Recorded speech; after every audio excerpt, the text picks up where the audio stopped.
Nous allons lire le livre de Marc, chapitre 10 et verset 17. Donc, l'évangile selon Marc, selon saint Marc, chapitre 10 et verset 17. Comme Jésus se mettait en chemin, un homme accourut et se jetant à genoux devant lui, « Bon maître, lui demanda-t-il, que dois-je faire pour hériter la vie éternelle ?» Jésus lui dit, « Pourquoi m'appelles-tu bon? Il n'y a que bon que Dieu seul. Tu connais les commandements. Tu ne commettras pas d'adultère, tu ne tueras pas, tu ne déroberas pas, tu ne diras pas de faux témoignages, tu ne feras pas de tort à personne, honore ton père et ta mère. » Et le jeune lui répondit, « Maître, j'ai observé toutes ces choses dès ma jeunesse. » Jésus l'ayant regardé, l'aima et lui dit, « Il te manque une chose. Va, vends tout ce que tu as, donne-le aux pauvres, et tu auras un trésor dans le ciel. Puis viens et suis-moi. » Mais affligé de cette parole, cet homme s'en alla tout triste, car il avait de grands biens. Jésus, regardant autour de lui, dit à ses disciples qu'il sera difficile à ceux qui ont des richesses d'entrer dans le royaume de Dieu. Les disciples furent étonnés de ce que Jésus parlait ainsi. Et reprenant, il leur dit, « Mes enfants, qu'il est difficile à ceux qui se confient dans les richesses d'entrer dans le royaume de Dieu. Il est plus facile à un chameau de passer par le trou d'une aiguille qu'à un riche d'entrer dans le royaume de Dieu. » Les disciples furent encore plus étonnés, et ils se dirent les uns aux autres, « Et qui peut être sauvé alors ?» Jésus les regarda et dit, « Cela est impossible aux hommes, mais non à Dieu, car tout est possible à Dieu. » Alléluia. Pierre se mit à lui dire, « Voici, nous avons tout quitté, et nous t'avons suivi. » Jésus répondit, « Je vous le dis en vérité, il n'est personne qui, ayant quitté à cause de moi et à cause de la bonne nouvelle, sa maison, ou ses frères, ou ses sœurs, ou sa mère, ou son père, ou ses enfants, ou ses terres, ne reçoive au centuple, présentement dans ce siècle-ci, des maisons, des frères, des sœurs, des mères, des enfants et des terres avec persécution, et dans le siècle à venir la vie éternelle. Plusieurs des premiers seront les derniers, et plusieurs des derniers seront les premiers. Il était en chemin pour monter à Jérusalem, et Jésus allait devant eux. Nous lisons dès le verset 35. Les fils de Zébédée, Jacques et Jean, s'approchèrent de Jésus et lui dirent, « Maître, nous voudrions que tu fasses pour nous ce que nous te demanderons. » Il leur dit, « Que voulez-vous que je fasse pour vous ?» « Accorde-nous, lui dirent-ils, d'être assis l'un à ta droite et l'autre à ta gauche, quand tu seras dans ta gloire. » Jésus leur répondit, « Vous ne savez pas ce que vous demandez. Pouvez-vous boire la coupe que je vais boire, ou baptiser du baptême dont je serai baptisé? » Nous le pouvons, dirent-ils. Et Jésus leur dit, il est vrai que vous boirez la coupe que je dois boire et que vous serez baptisés du baptême dont je dois être baptisé. Mais pour ce qui est d'être assis à ma droite ou à ma gauche, cela ne dépend pas de moi et ne sera donné qu'à ceux à qui cela est réservé. Les 10 ayant entendu cela commencèrent à s'indigner contre Jacques et Jean. Amen pour la parole de Dieu.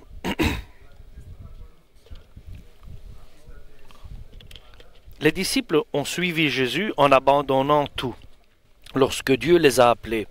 Et Dieu les a certifiés que celui qui va laisser des frères, des sœurs, des pères, des mères, des champs, tout, Dieu promet à cette personne qu'il va lui donner 100 fois plus sur cette terre et la vie éternelle dans la vie céleste. Donc cela est une importance de savoir s'ils vont croire. Les disciples ont cru aux paroles de Jésus parce qu'il s'ils n'avaient pas cru aux paroles de Jésus, il n'y avait aucune raison qu'ils abandonnent tout seulement à cause de Jésus et de ses promesses. Donc c'est une décision. Si tu veux que soit donné à toi 100 fois plus ce que tu as et assurer ton entrée dans le royaume de Dieu, tu dois abandonner et retirer de ton cœur ce que tu as et suivre Jésus-Christ. C'est le grand secret, le grand mystère de la vie chrétienne pour la bénédiction de Dieu dans notre vie. Et lorsqu'il dit abandonner, il dit que tu dois les retirer de ton cœur. C'est ça qu'il dit. C'est ça qu'il veut dire. Tu dois comprendre que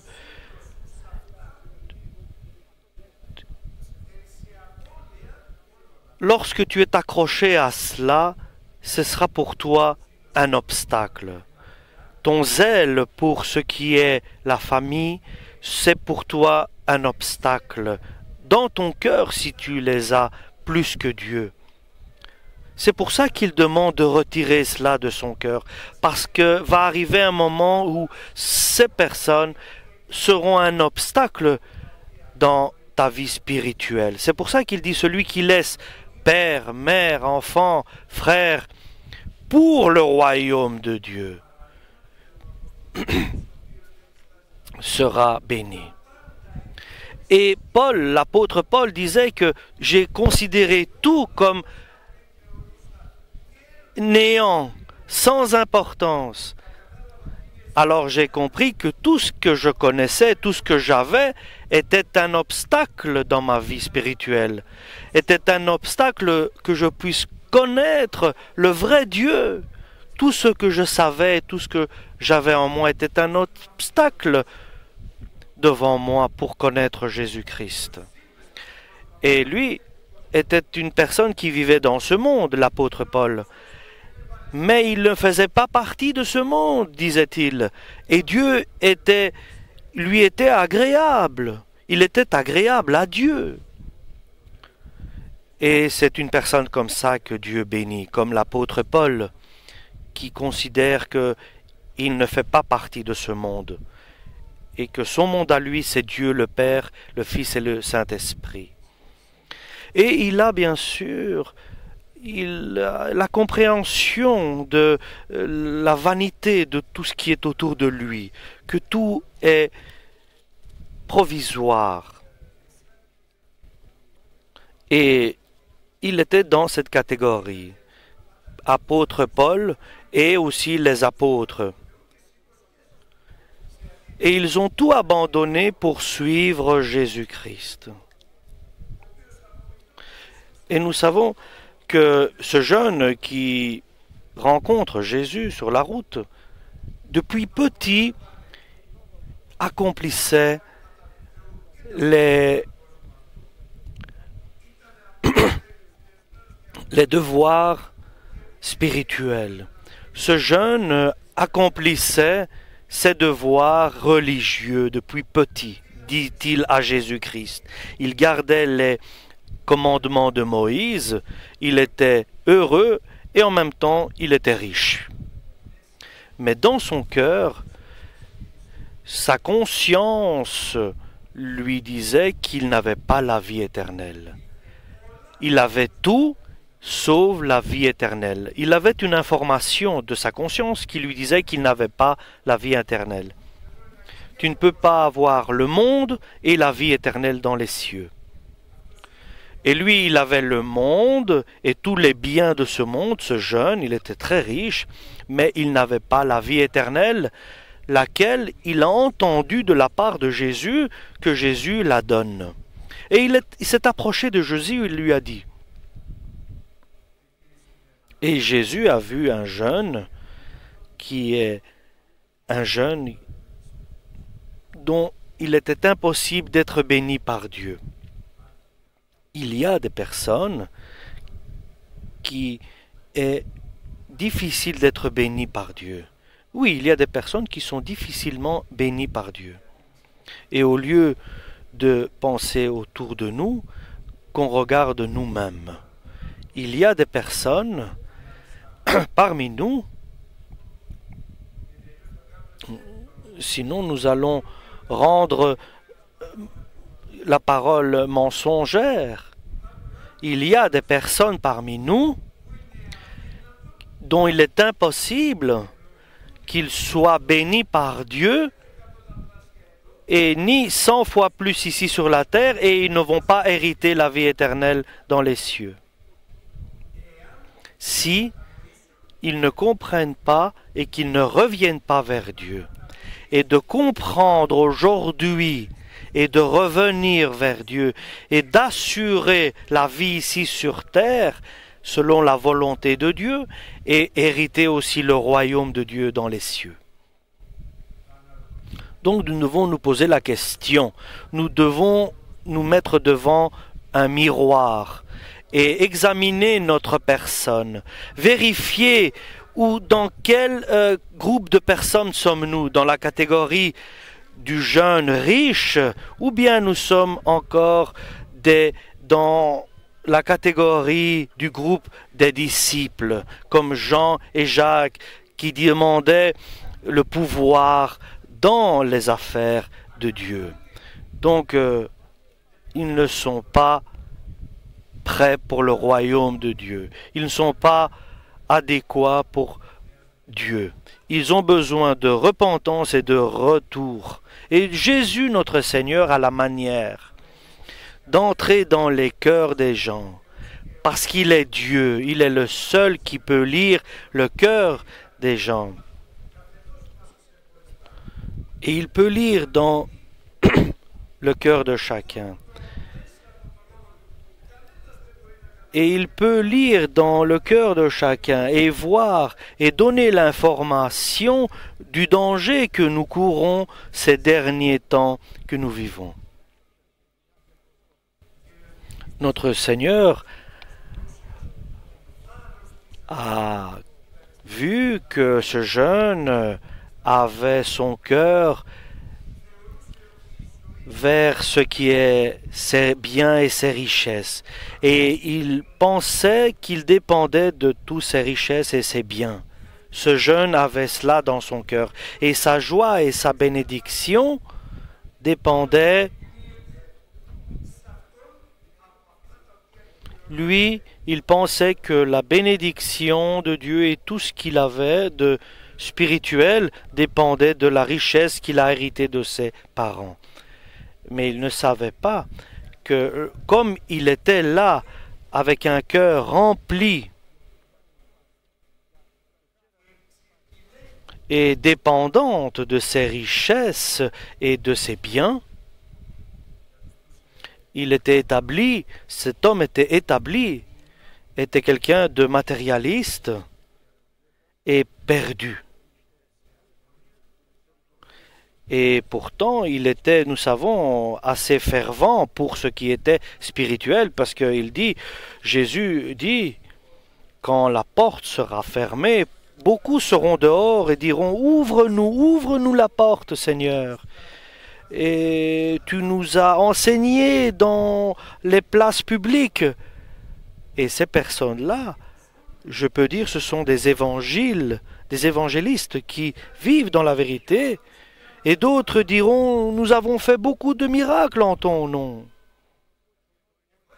Et nous avons chassé des démons, des esprits mauvais, et nous avons prophétisé. Ça, ce sont les pentecôtistes qui n'ont pas examiné leur cœur et vérifié leur cœur par rapport à Dieu. Et ces deux évangélistes et pentecôtistes, ils sont tous les deux croyants et ils sont pour Dieu, ils attendent l'enlèvement de l'Église. Et pourtant, ils entendront cette voix qui dira « Je vous ai jamais connu ». C'est pour cela qu'il est nécessaire aujourd'hui d'ouvrir notre cœur et de ne pas croire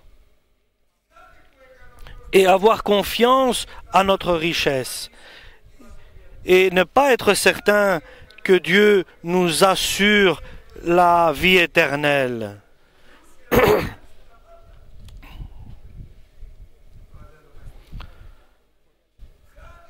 Dieu a fait une grâce à Jacques et à Jean, lesquels Jésus-Christ les a choisis, les a révélés apôtres pour qu'ils puissent annoncer les bonnes nouvelles de Jésus. Et ce qu'ils ont dans leur cœur, eux, les apôtres, ont abandonné leurs champs, ont abandonné ce monde-ci, mais ils ne sont pas libres de la volonté de tout ce qui est de ce monde, de tout ce qui est matérialiste.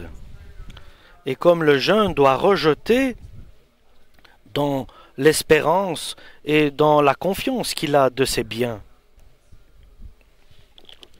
il est nécessaire de rejeter cette assurance que nous avons dans ce monde, dans les plaisirs de ce monde, et nous devons considérer que nous avons des possibilités pour de meilleures choses, de plus grandes choses, au lieu d'avoir cette vie ici ecclésiastique. Et nous ne devons pas faire des comparaisons avec d'autres frères. Et nous ne devons pas comparer non plus entre nous et dire que je méritais plus.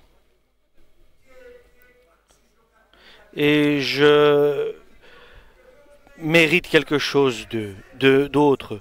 Non, nous devons être heureux à ce que nous avons, parce que ce que nous avons, même si c'est infime, aux yeux de celui qui est de ce monde, mais c'est ce qui va nous amener dans le ciel. C'est ces choses simples que nous avons. C'est ce que Dieu nous a donné, cette simplicité.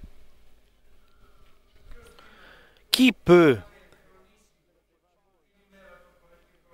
ne pas prendre en considération ou sous-estimer les jours de petites choses? Et qui peut sous-estimer ce que Dieu nous donne?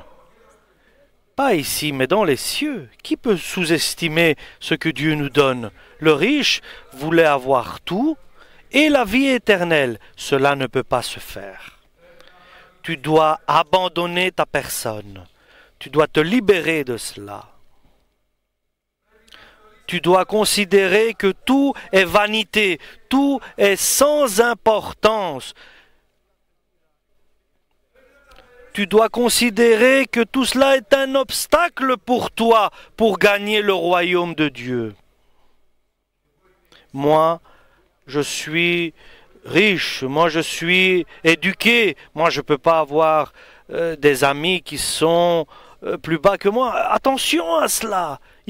Vous allez perdre, nous allons perdre le royaume de Dieu en pensant comme cela.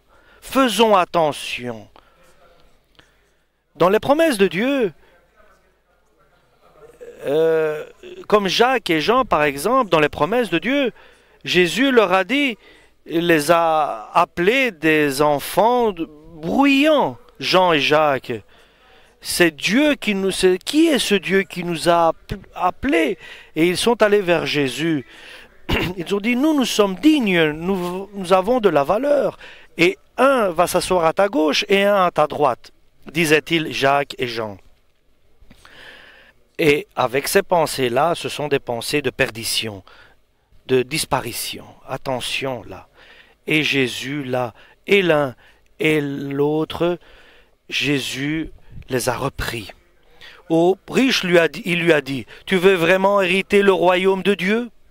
Tu dois avoir confiance aux paroles que je vais te dire. Vends ce que tu as. Tu as trouvé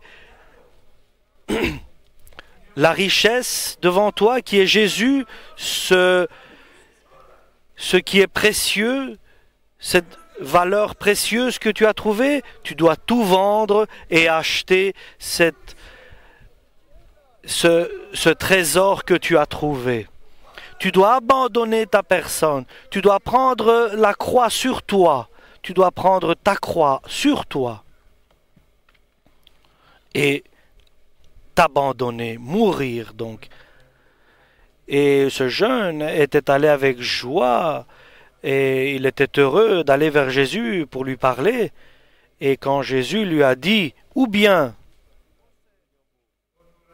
le ciel, ou bien la terre, les deux, c'est pas possible. Tu dois choisir. Et aujourd'hui, chers frères et sœurs, c'est le message de Dieu aujourd'hui. Nous devons choisir aujourd'hui. Ce n'est pas un message ecclésiastique, mais un message personnel. Nous devons choisir aujourd'hui qui nous voulons suivre et accomplir. Nous devons être heureux de ce que Dieu m'a donné, dans ce qui est personnel, familial et spirituel, et tout ce que Dieu m'a donné. Je suis très heureux de ce qu'il m'a donné. Et toute bonne don, il vient du ciel. Tout bon don vient du ciel. Dieu m'a donné la femme dont je mérite pour avoir le ciel. Dieu m'a donné la taille que je mérite pour aller dans le ciel, pour être admis dans le ciel, pardon. Dieu a donné à Paul, l'apôtre Paul, des révélations dont il n'était pas digne. Et ces révélations allaient l'amener vers l'enfer. Mais Dieu a permis qu'un ange de Satan vienne le frapper pour qu'il se rabaisse de ces grandes révélations. Ne demande pas des choses dont tu ne mérites pas. Parce que si Dieu te les donne, il y a les conséquences qui vont avec. Et je vais le redire, chers frères et sœurs. C'est la première fois que j'ai compris ça. Ne demande pas de grandes choses, de choses que tu veux, parce que tu ne sais pas si cela te convient et si tu les mérites. Et si tu les mérites et Dieu te les donne, ce ne sera pas seul, mais il y aura avec quelque chose qui va accompagner peut-être des situations qui ne seront pas agréables. Donc demande la simplicité à Dieu. Et demande ce que Dieu te donne, les simples choses, comme Agur, utilise-les par la parole de Dieu, sans ajouter, sans retirer, avec une totale confiance en Dieu, en demandant, recherchant ce qui est éternel, la vérité et la dignité et l'honneur avec respect. Ne demande pas beaucoup, aie confiance à l'amour de Dieu qui sait ce que toi tu as besoin pour entrer dans le royaume de Dieu. Et reste dans ce que tu as. Glorifie Dieu pour le peu que tu as ou pour le beaucoup que tu as. Mais ne sois pas grognon. Ne sois pas dans un état de ne pas être content. Et ne cherche pas quelque chose de plus, parce qu'avec ce qui est plus, viendront peut-être les conséquences qui vont avec. Dire merci à le peu que tu nous as donné. Fasse que nous soyons fidèles dans le peu que tu nous as donné pour nous établir dans ce qui est éternel, dans ce qui est grandiose et éternel. Aide-nous à être fidèles dans ce qui est peu. Ici, le jeune riche cherchait les grands biens. Et triste, il a abandonné Jésus parce que sa confiance, il avait dans les richesses. Et tout ce qu'il avait, c'était sa sécurité. Ses biens étaient pour lui sa sécurité. Et Jacques et Jean, de l'autre côté, les apôtres, qui ont tout abandonné pour suivre Jésus, ils ont tout abandonné. Mais leur cœur n'était pas pur, mais leur cœur n'était pas comme il faut. Et lorsque Jésus a entendu leur requête, leur demande, il a eu de la peine. Il a été triste. Et vous savez, chers frères et sœurs, combien était bien si Jésus répondait favorablement à leur requête. Donc oui, bien sûr, Jacques et Jean, un à ma droite, un à ma gauche. Et c'était dangereux pour unir, pour fermer, pour enchaîner les forces qui ont entraîné Jacques et Jean à demander cela.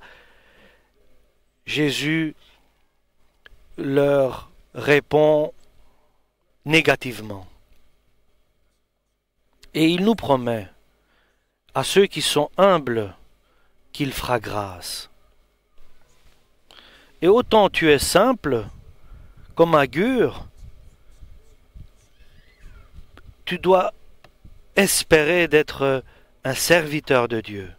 Imaginez de devenir comme Agur pour être un serviteur de Dieu.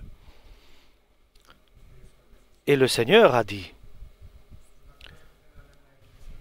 à ceux qui voulaient être à sa droite et à sa gauche, le problème dit, vous pouvez boire la coupe dont je vais boire. Vous voulez être à gauche, à ma droite, mais ce qui est à gauche et à droite, il y a une coupe à boire. Est-ce que vous allez la boire? Est-ce que vous pourrez boire cette coupe? Et est-ce que vous pourrez être baptisé du baptême dont je vais être baptisé pour avoir droit à être assis à ma gauche et à ma droite? Est-ce que vous pourrez être baptisé de ce baptême de la mort dont je vais être baptisé? Mais vous ne savez pas ce que vous demandez. Et les disciples disent oui. Jean et Jacques disent oui, bien sûr, nous pouvons. Que dirons-nous dans ces choses-là? Peux-tu boire la coupe que Jésus va boire? Mais non, c'est impossible. Est-ce que peux-tu être baptisé du baptême que Jésus va être baptisé? C'est impossible. Et qu'un ange frappe comme il frappait l'apôtre Paul. Un ange de Satan qu'il frappait Paul. Non, nous ne pouvons pas supporter ces choses-là. Garde-nous près de toi, Seigneur, jusqu'au jour où tu viens nous chercher. Et lorsque les disciples ont dit « Oui, nous pouvons », Jésus a répondu à Jacques et à Jean « Oui, vous pourrez, vous allez traverser cela, vous allez ». Et nous savons qu'après la résurrection de Jésus, Jacques a été décapité. Et nous savons que Jean, dans la vie qu'il a vécue, il a vécu dans la souffrance et dans la difficulté. Notre Seigneur leur a dit, oui, vous pourrez boire cette coupe que je vais boire, et être baptisé du baptême dont je vais être baptisé. Mais, leur dit-il, être assis à ma droite et à ma gauche, ce n'est pas de mon propre pouvoir. Écoutez ce que Jésus dit. Il est humble, il ne dit pas que c'est moi qui choisis. Je ne peux pas le faire moi, il dit, mais à ceux qui est réservé. Jésus leur dit, voilà, ces places sont réservées à ceux dont il va être donné. À la droite de Jésus était, nous savons, lorsqu'il est monté sur la croix, était celui qui était un brigand, et à sa gauche était un autre brigand qui n'est pas allé au royaume de Dieu. L'un est allé avec Jésus, l'autre pas.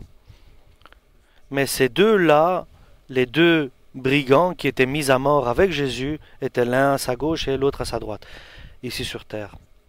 Et ceux qui cherchent des pouvoirs et des forces dans le royaume de Dieu, Jésus vient et il vient mettre les choses à leur place.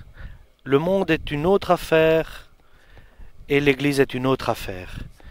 Oui, dans le monde, il y a des pouvoirs, il y a des hiérarchies dans le monde. Et ces hiérarchies sont là pour gouverner. Et ils dominent les nations. Ça, c'est le monde.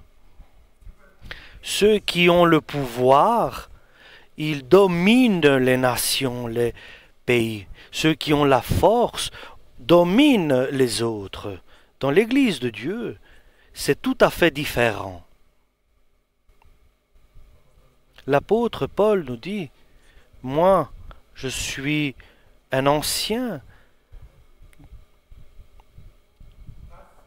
Bien sûr, il y a une hiérarchie dans l'Église, avec respect et dignité, mais pas une hiérarchie de domination. Il y a une hiérarchie dans l'Église. Il y a les anciens, les presbytères. Il y a la hiérarchie qui est donnée par Dieu dans l'Église. Et dans cette hiérarchie, Dieu ne donne pas le pouvoir de dominer les autres, mais de servir les autres et d'être au service de Dieu.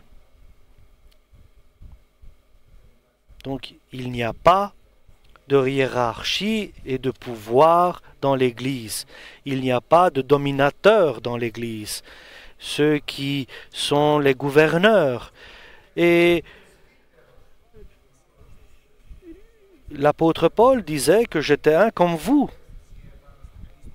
Et l'apôtre Paul disait, je n'ai pas de pouvoir sur ta foi.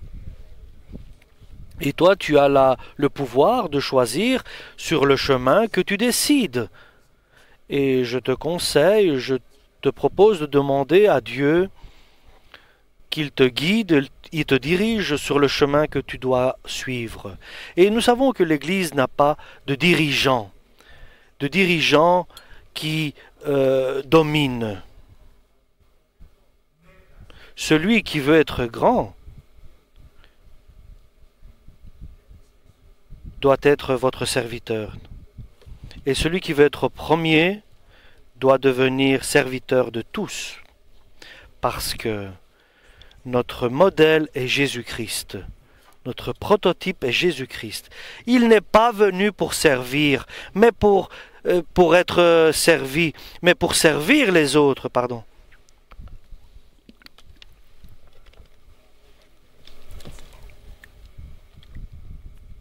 Ça, c'est l'Église de Jésus. Nous devons avoir Jésus comme modèle. Et en conclusion, en terminant, je dirais,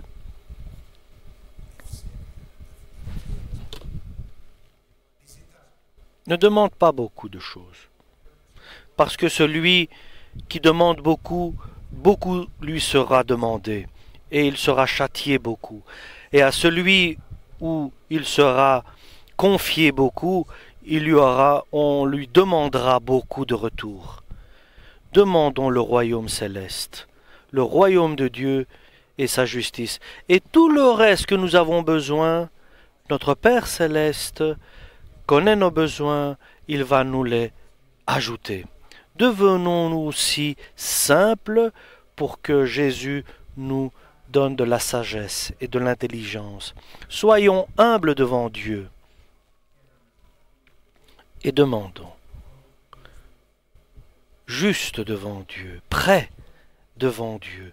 Soyons prêts, préparés à l'œuvre de Dieu, en accomplissant la vérité, parce que beaucoup des premiers, et les premiers, tous les premiers vont devenir derniers, et les derniers deviendront premiers. Que Dieu nous garde, que Dieu nous transforme, nous change, et que nous comprenions aujourd'hui cela. Amen.